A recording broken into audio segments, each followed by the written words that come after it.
Good morning. So we have a storm brewing outside, and we think that that's affecting our technology this morning. So we're only on audio, and that's okay. Then I can fix my hair, and nobody will know it. Oh my, we do love this weather.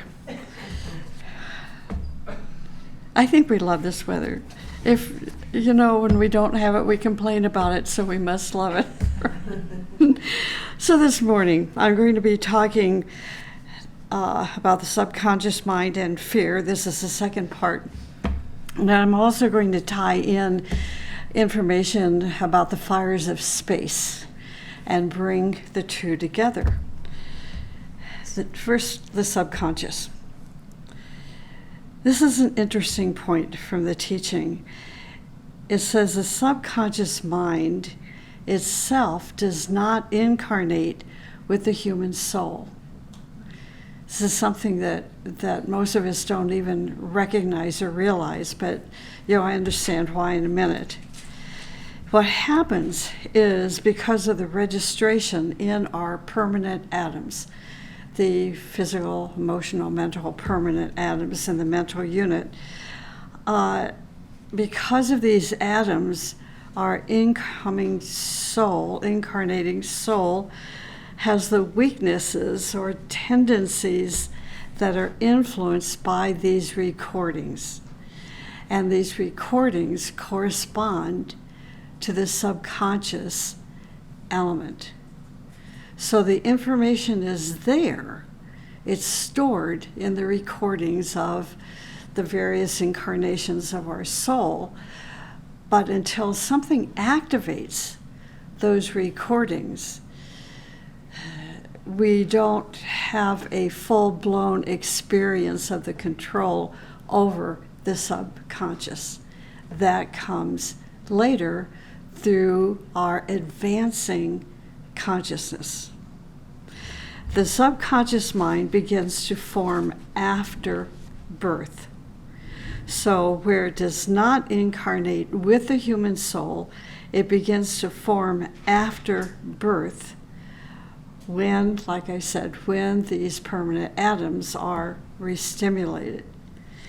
And this is the good news.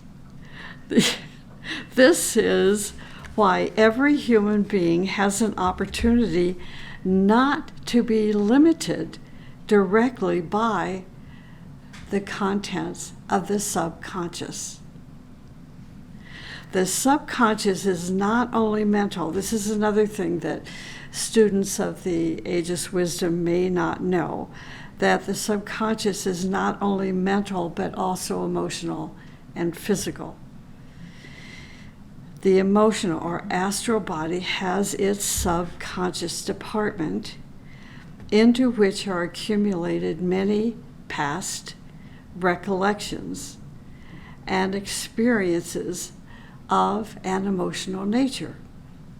And the same is true for the physical body, which has its subconscious parts. These subconscious storages emerge in unison when you are in an advanced stage of development. Isn't that interesting? Well, I find it. So this is where the person's problems are. The subconscious elements rush out to their concrete mind from every direction to impose their intentions. When you begin to advance, and let's say you're conscious only 35%, then only the subconscious part of your physical body surges 35%. Only the subconscious part of your physical body surges and controls you. When you advance further, the subconscious parts of your emotional and physical realms interfere. When you are even more advanced, your physical, emotional, and mental subconsciousnesses interfere. When you are totally conscious, you are no longer controlled by your subconscious elements, since they are all cleaned out. So we must carefully and seriously study the teaching about the nature of the subconscious, and then to boldly look at ourselves, especially to look at the root of fear. Yeah, okay. Master Moria, in talking to Helena Rourke, well, actually Helena Rourke was talking to Master Moria, and said, today you spoke about the fear experienced by plants. If sensitivity to vibrations are strongly developed in plants, it must be immeasurably stronger in people. I thought that was interesting, that even plants can experience fear. Fear is like a many-armed octopus. I'm so sorry. Okay, fear is like a many-armed octopus in the subconscious. It relates almost every element to our subconscious, to everything else. This is why the major trigger, the push button in our mind, is fear. Fiery people, those of you that study Agni Yoga will be interested in this. Fiery people do not feel fear and are not afraid of the manifestations of the subtle world. This is from Supramundane 1, paragraph 44. The Master says, one may smile at the mortal fear that strikes even those who imagine themselves to be great esotericists. It is easy for them to sit and write articles, but they turn pale at the word battle. People who speak pompously about their initiations are far removed from real activity. How can they be taught to love the battle for good? There are no words to transform a coward into a hero.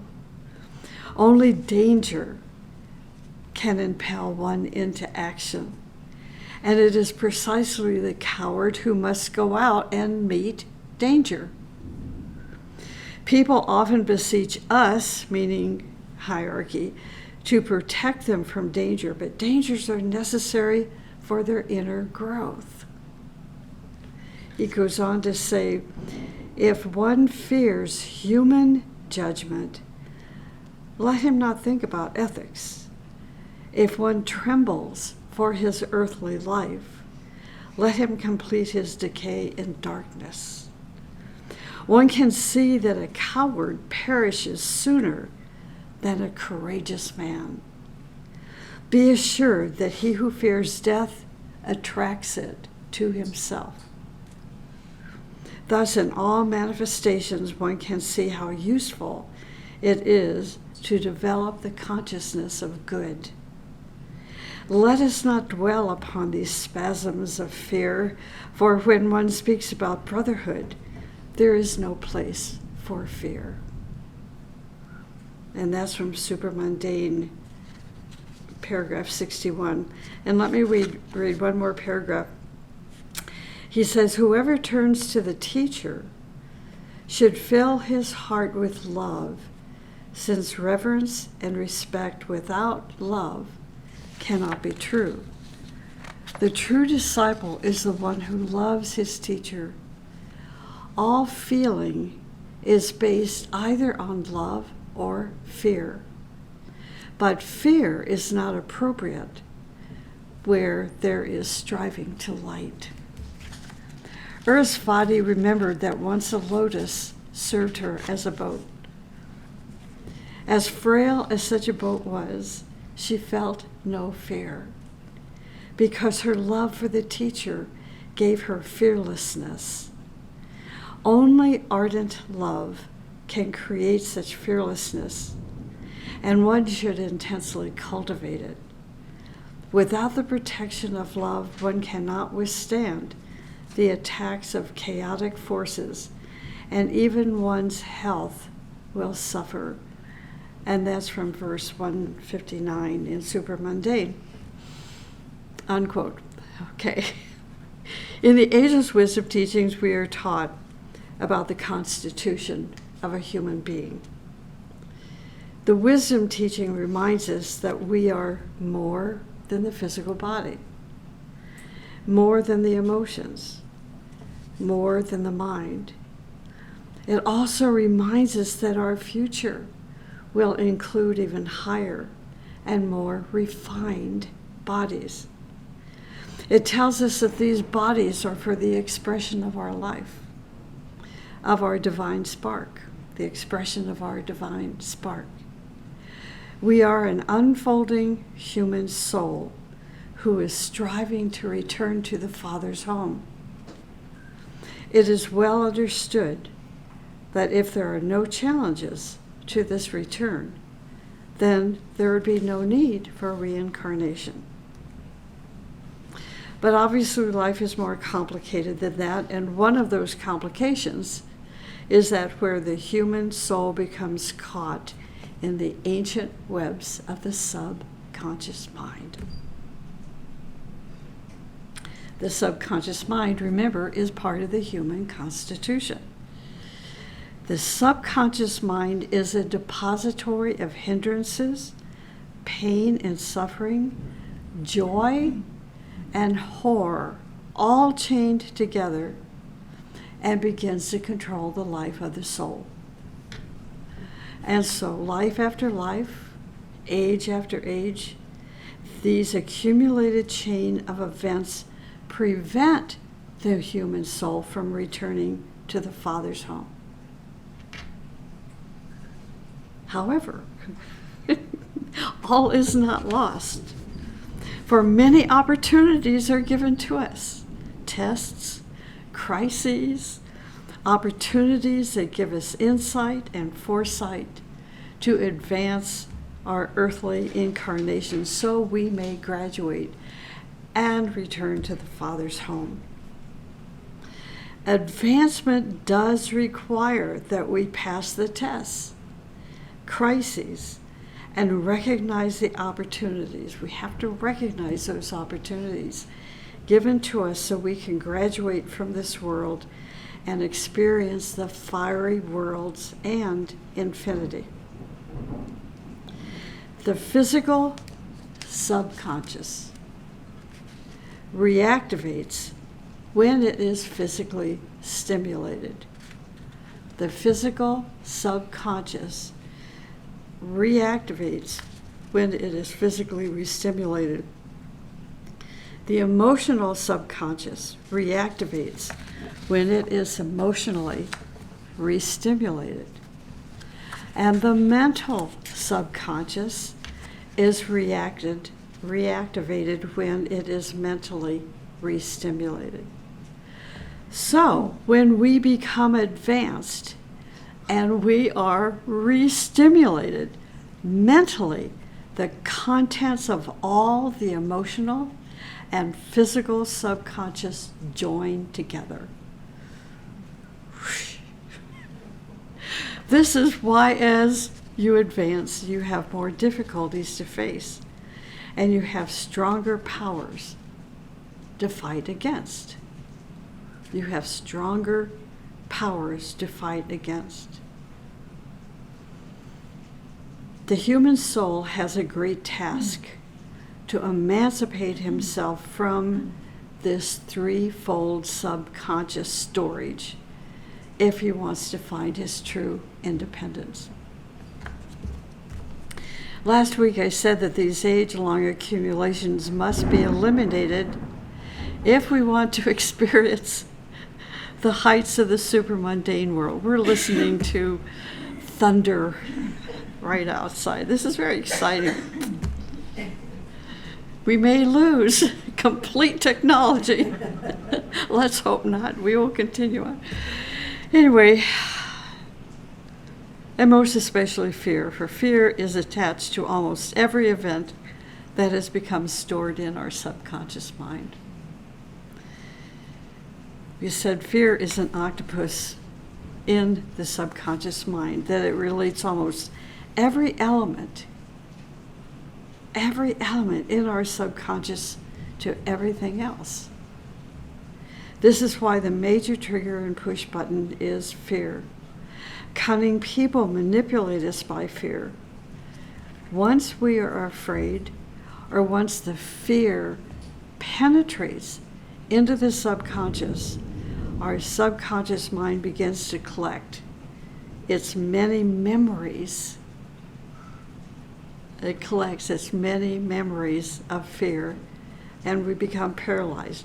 We no longer have the freedom to act with discrimination and discernment. We no longer have the clarity of mind to make right and good choices for ourselves. Dark forces use fear to occupy and possess us. Some of our dreams and nightmares are the result of their projections, which, associated with the fears in our subconscious mind, create horrors and paralysis in our life. Now, the good news. The physical subconscious can be controlled by healthy living, good sleep, and deep breathing.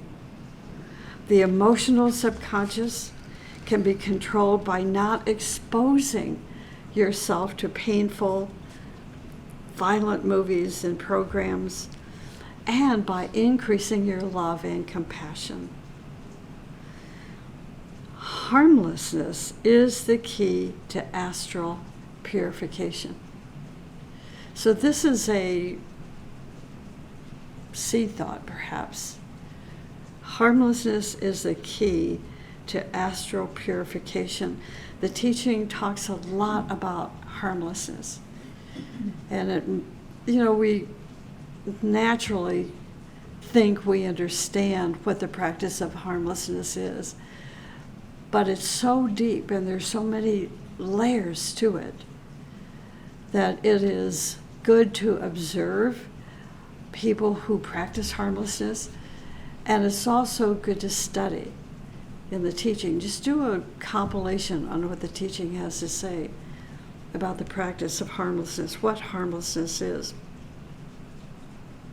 But this also applies in some degree to our physical subconscious as well. Our astral and mental and physical subconsciousnesses are reactivated by similarity of events. I think the more spiritually mature we become, or just mature, we recognize this. I see it when people lose, the first time they lose a beloved member, the beloved member of their family or their group or whatever, it's distraughting. That's a new word. Okay. Distraughting is a new word. Where do we put it? It's shocking, but it doesn't have its reverberations. Now, the 6th or 7th or 8th time that you lose someone, or someone you just barely know, the tears start. It's like, I see this with my pets. I've lost so many pets in this life. It's like, now I'm trying to numb myself to the loss, but you can't do it. That trigger is still there. So, these subconscious elements are reactivated by similarity of events. They are part of our memory system. A memory can reactivate the elements of these storages. I've talked about this before, where I'm on a couple of Sheltie Facebook pages, and each of them have like 8,000 or more subscribers. So there are a lot of Shelties dying every day. And sometimes I'll tap in because I like to see the puppy stories. But it's either a puppy that someone's just gotten, and of course it's the most beautiful puppy in the world, and they show all these puppy pictures. And then the other side is their puppy is now 7 or 3 or 14 years old, and it's died, and there's more than ever puppy pictures. And then they show the picture, the last picture, the last time they hugged, and the last meal, and I'm sitting there, with tears. And I had, okay, there's enough's already, okay. So I try not to watch too much of those stories. And then there is one, I have to share this because it's so fun, and this is the one I really like. This couple that lives in Cornwall, outside of London, they have 2 puppies, and they take these puppies this is an older couple. One just had knee surgery, the mom just had knee surgery, and we go through that, and they take us through the pubs, and their puppies that sit outside, and sometimes they come into the pubs, and these trails that their puppies travel are so amazing because it's history. And they give the historical element of every building that we get to see that are all stone buildings or little churches. Anyway, it's so fun. So that's the nice part of that one Facebook page. Okay, so moving on here. Striving towards self-perfectment brings in the fiery current of light from our intuitional realm and burns away accumulations of fear. Striving towards self-perfectment. Not only in the subconscious, but also mind, but also the astral and the physical. Fieriness does not come by itself. It must be cultivated through many lives. Fieriness is the degree of spirit that has been ignited in our soul and life.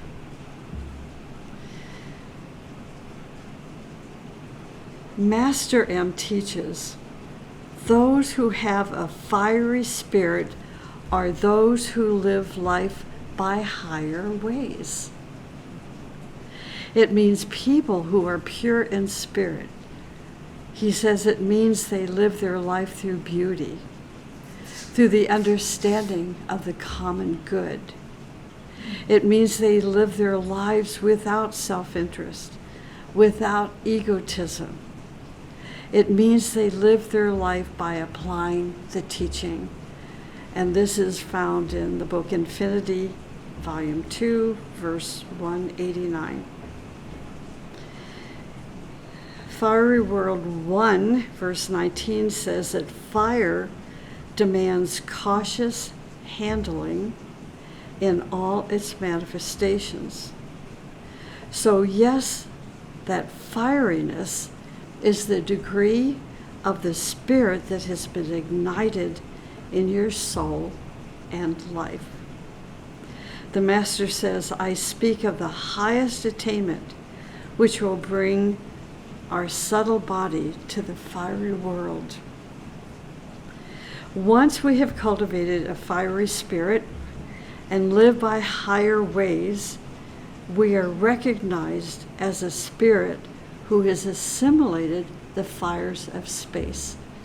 And this is why I want to talk a little bit this morning about the fires of space.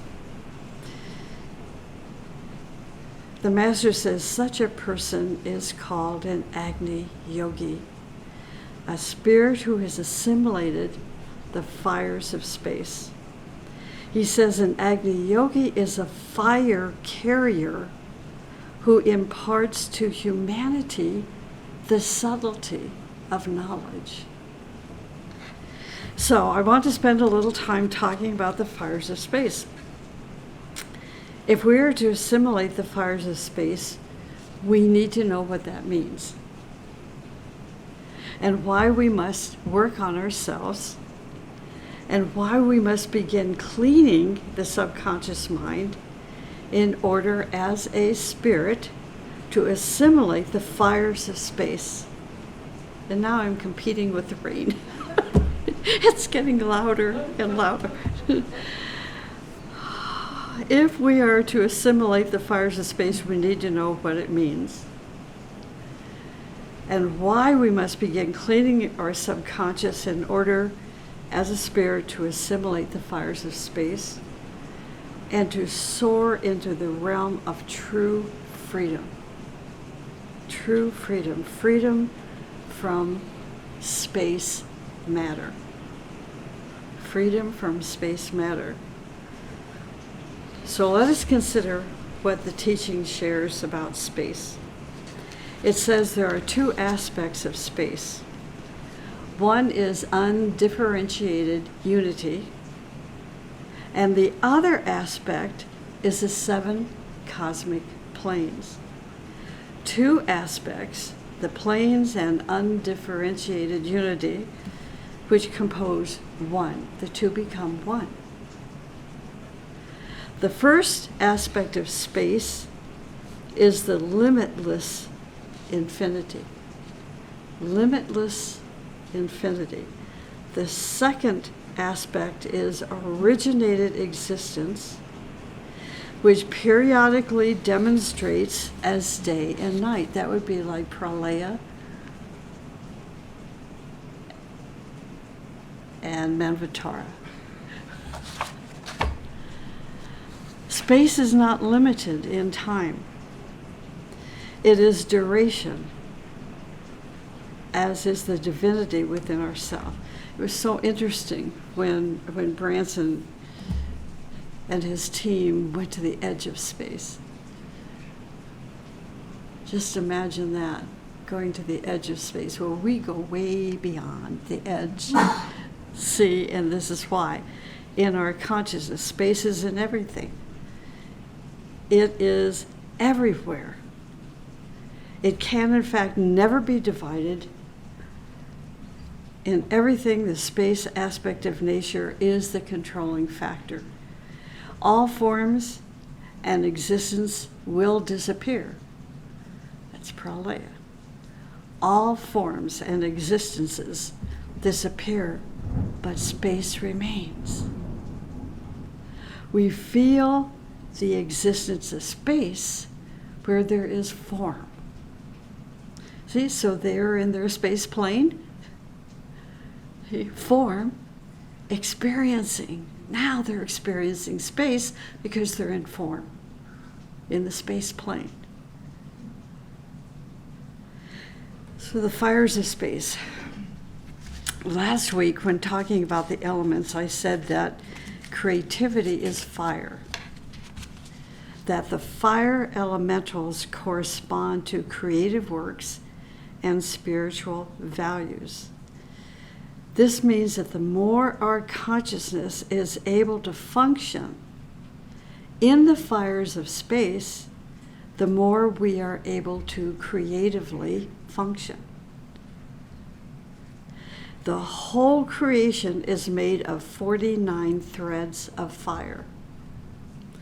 Our consciousness expands and experiences more of these threads of fire once we purify and release what?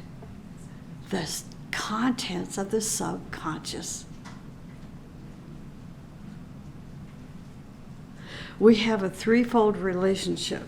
These are 3 terms you want to remember.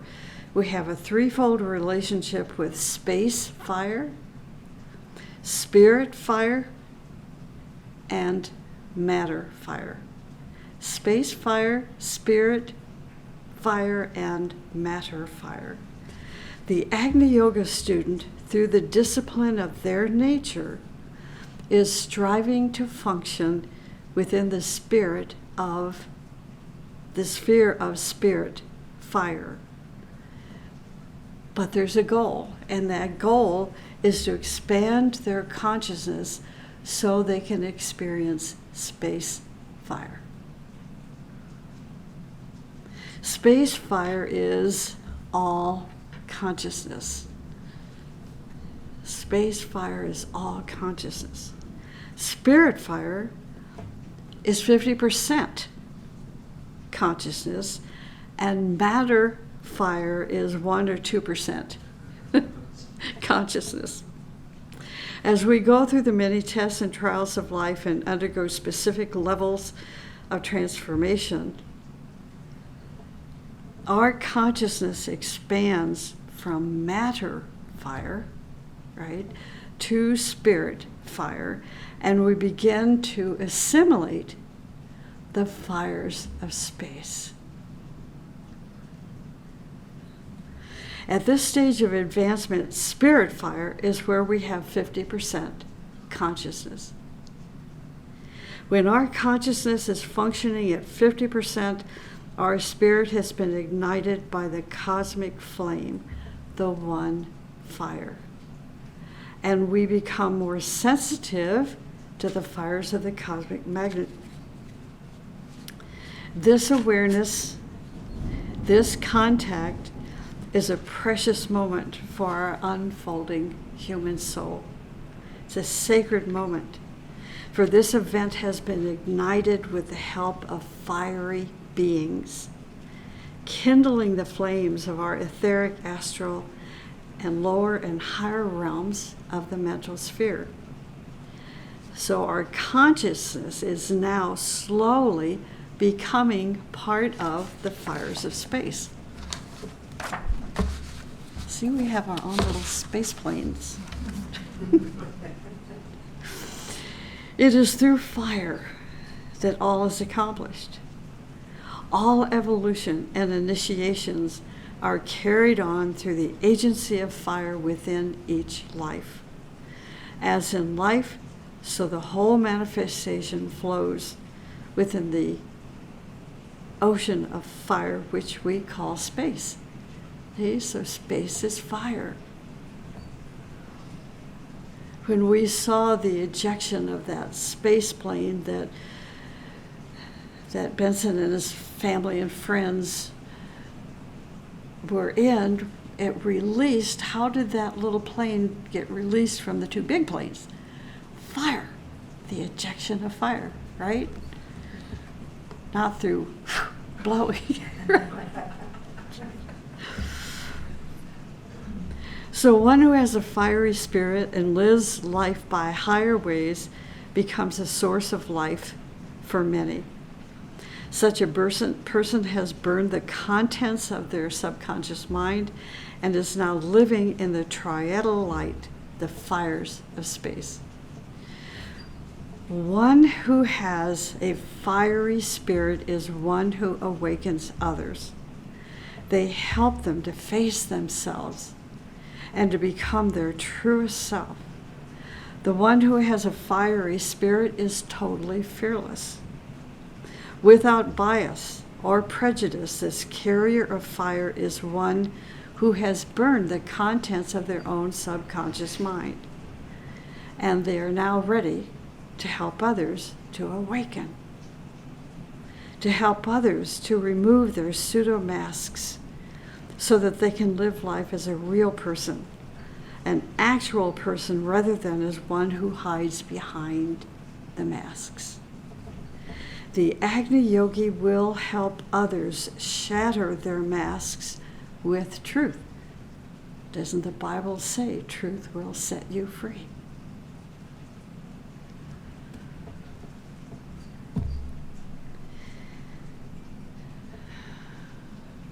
The Agni Yogi will help to shatter their false identities to reveal their inner divinity to themselves.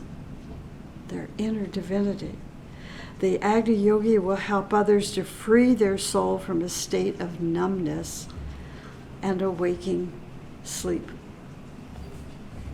To deal with the existing fears and gradually to annihilate them from the subconscious is the greatest service that we can render to ourselves and to others. Fear manifests through certain thought forms. Thought forms in our lower mental realm that tries to control our life. It is important that we recognize these thought forms and we handle them scientifically, as a thought form of fear contains other vipers from the subconscious. I'm going to give us an easy exercise in a moment on how to annihilate these thought forms of fear. Simple little exercise. Usually these thought forms come to the surface of the mind, and we call them memories.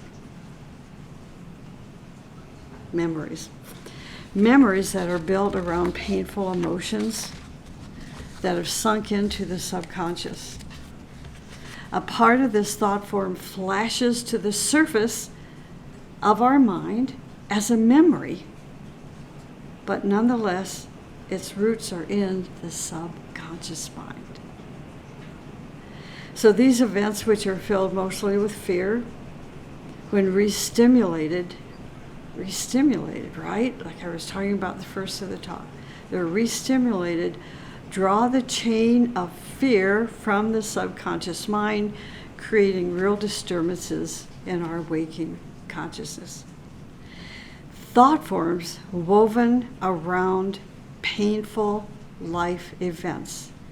I'm going to repeat that. Thought forms woven around painful life events and thought forms linked with the subconscious mind are in general called negative thought forms, and it is these negative thought forms that we want to try to free ourselves from if we want to have a happy and healthy and intelligent and successful life. So here's the instruction. There are many laws that are effective in the mental plane. One of them is, this is it, opposing thought forms in the mental plane annihilate each other. Opposing thought forms in the mental plane annihilate each other. For example, if you think about a person being evil, this is a thought form. To annihilate this thought form, you think about the same person as a good person. These two thought forms gradually annihilate each other and create a state in your mind which can be called a state of indifference. A state of indifference. So here are 4 points to practice. Create an imaginary life in which you are the most benevolent, wonderful person. That's the first. Number 2, do exactly the opposite of the wrong act that you did before. Do exactly the opposite of the wrong act that you did before. Number 3, burn your negative thought form of that thought form so it is not an extension of an idea.